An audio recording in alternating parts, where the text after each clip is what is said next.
Chapter 5. Following the Thief. 3 of the watchers ran into the square waving their arms. This was the sign.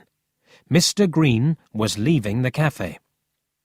"Let's go," the captain cried, and he, Emil and 3 other boys ran back to Paul. He was waiting for them in the doorway of the house. The thief was standing outside the cafe, buying a newspaper. He opened the newspaper and began to read. "He's looking over the top of the newspaper.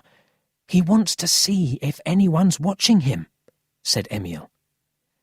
"I watched him very carefully," said Paul, "and he didn't look at me once. He just continued eating." The thief put the newspaper in his pocket and looked around him. A taxi came past. He shouted, and it stopped. He got in, shut the door, and the taxi drove away. The boys got into another taxi. "Follow that taxi," Paul said to the driver. "Follow it carefully, please. The man inside mustn't see us. We're following him." "What's the matter?" the taxi driver asked. "It's a secret," Paul said. "The man's done something wrong." "All right, but have you got any money?" "Of course." They drove through the streets. A few people looked surprised when they saw so many boys in one taxi. "Down! Down!"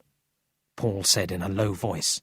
The boys threw themselves on the floor of the taxi. "What's the matter?" asked the captain.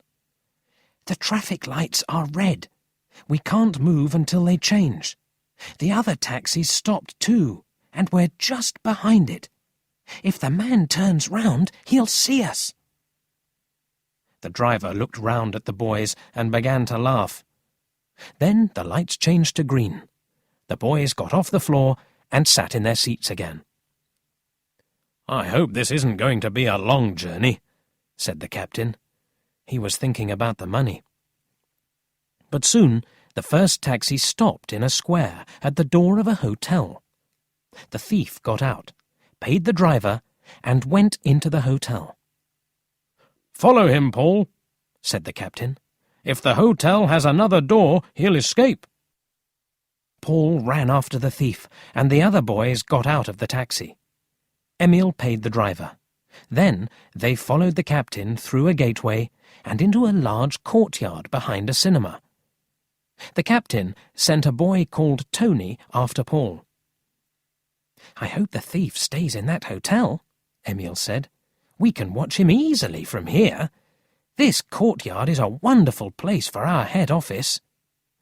"Yes, and it's near the trams and the post office telephones too," the captain agreed. He sat on a seat in the courtyard. He looked very serious, like someone who was planning a war.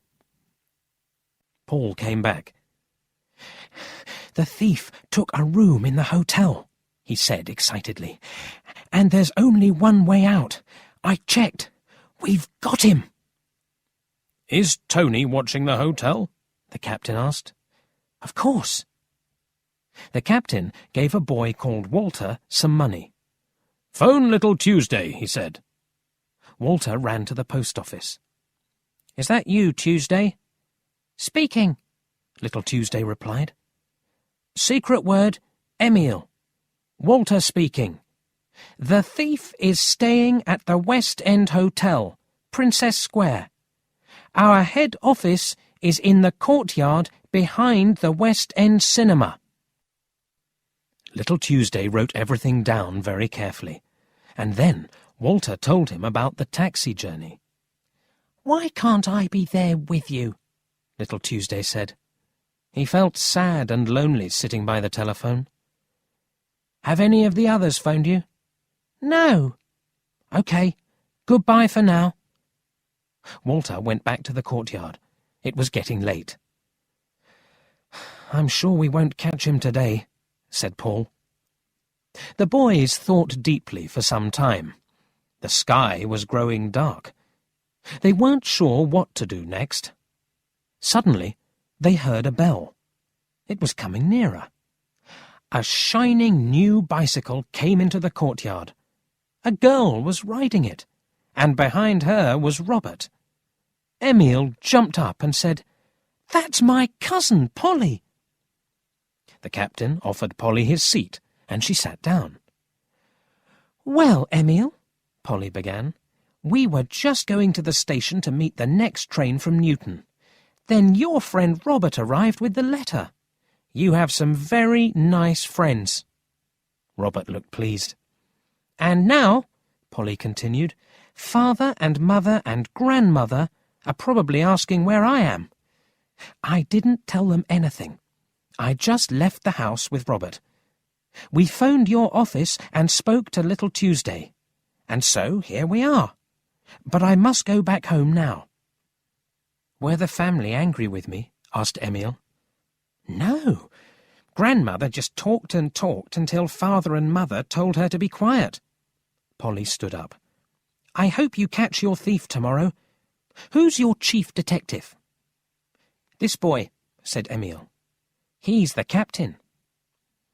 "I'm pleased to meet a real detective," said Polly. The captain looked proud of himself. "And now I must go," Polly said. "I'll come back in the morning. Goodbye." Polly rang the bell on her bicycle and rode away. Time passed slowly. Emil went to see Walter and Tony, the two boys who were guarding the hotel. Then he went to the hotel, looked in, and went back to the courtyard. "We can't go home," he said.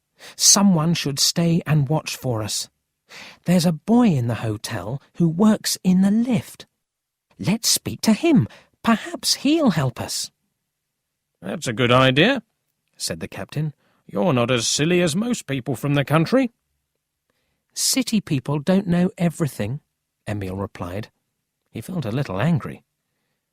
The other boys didn't want the thief to see Emil, so Paul went to speak to the lift boy. Emil and the captain went out of the courtyard. They stood by the gateway eating bread and butter. It was nearly night time. Electric lights shone everywhere. The noise of trams, bicycles, and taxis seemed even louder now. There was dance music coming from the West End Hotel. Crowds of people were going into the cinema. "The city is wonderful, of course," Emil said, "but I wouldn't like to live here all the time. Newton is much smaller, but it's big enough for me. There's too much noise here." "I like the city," said the captain, "and if you live here, you don't notice the noise." About an hour later, Peter and a number of other boys came into the courtyard. They were carrying a lot of food. The captain was very angry. "What are you doing here?" he shouted. "I told you to stay in the square."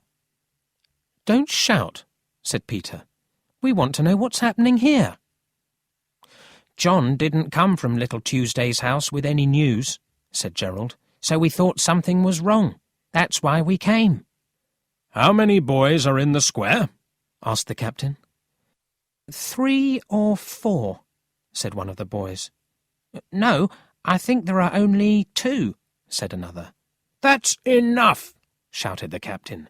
"Is there anyone in the square?" "Stop shouting," said Peter. "You can't tell us what to do." "I don't think you should be a detective," said the captain. "We don't want you." Peter said some rude words and went away. A boy came through the gateway. He was dressed in green, and there was a green cap on his head.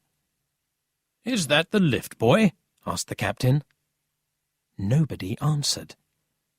The boy came towards them.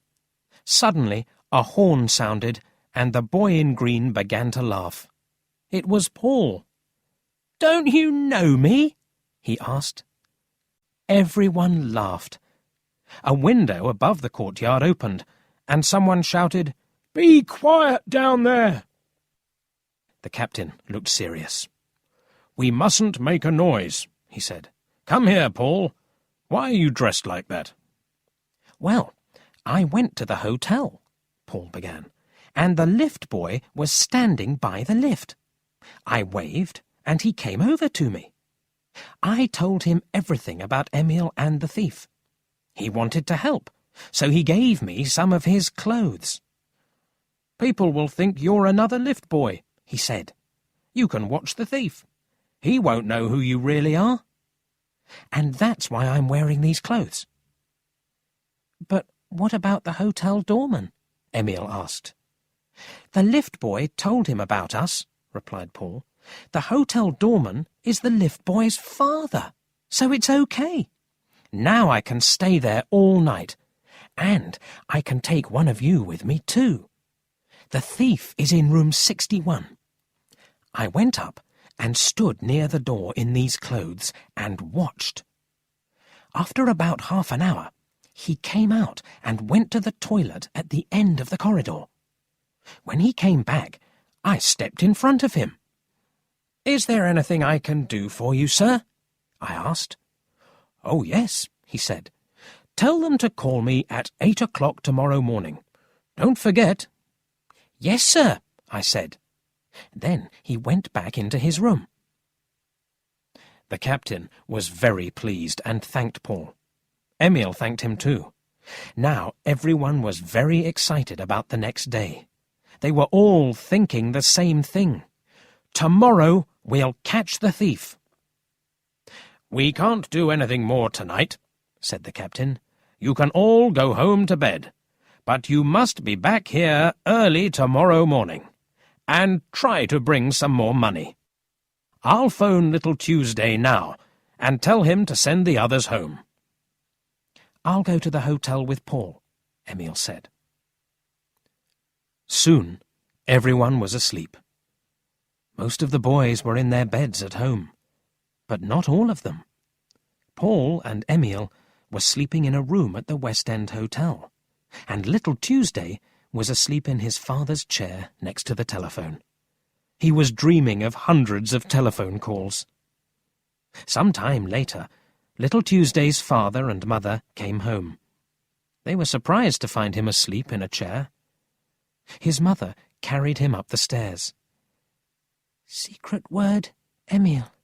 Secret word, Emil," little Tuesday said in his sleep. Of course, his mother didn't understand.